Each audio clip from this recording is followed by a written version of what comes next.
Direct ৰাইজৰ দলৰ meeting পাতিব লাগিছিল। অখিল গগৈ সভাপতিত্ব দিব লাগিছিলে এখন।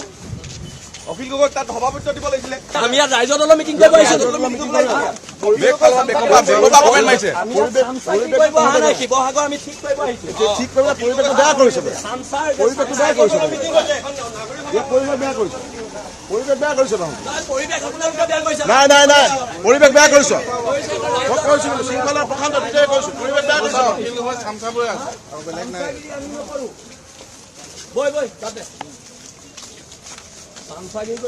কাজিয়া হৈ যাব দেই, ডাঙৰ কথা হ'ব। পাতিবই নালাগে, ডাইৰেক্ট ৰাইজৰ দলৰ মিটিং পাতিব লাগিছিল। অখিল গগৈ সভাপতিত্ব দিব লাগিছিলে এখন। অখিল গগৈ তাত সভাপতিত্ব দিব লাগিছিলে।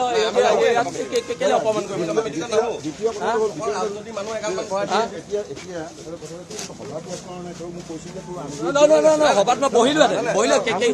কেলে পিছফালৰ পৰা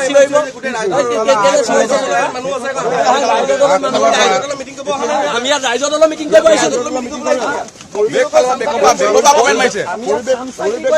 শিৱসাগৰ আমি ঠিক কৰিব আহিছোঁ। ঠিক কৰিবলৈ পৰিৱেশটো বেয়া কৰিছে। পৰিৱেশটো বেয়া কৰিছে।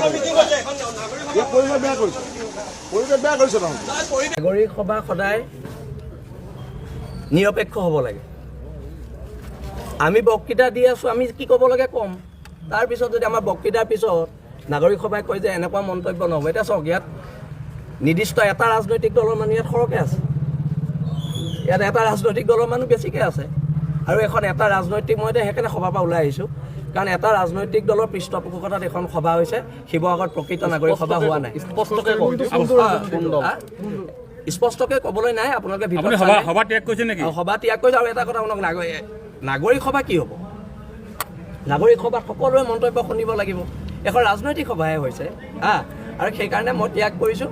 আৰু প্ৰকৃত নাগৰিক সভা অনাগত দিনত শিৱসাগৰৰ জ্যেষ্ঠ মানুহখিনিয়ে দিব বুলি মই আশা কৰোঁ। দিয়া নিদিয়াটো কি আছে? মই এনেও আমাৰ স্থিতি আমি পাতিম। কিন্তু এটা কথা, মই হিমন্ত বিশ্ব শৰ্মাৰ ছাঁটোও গছকি পোৱা নাই।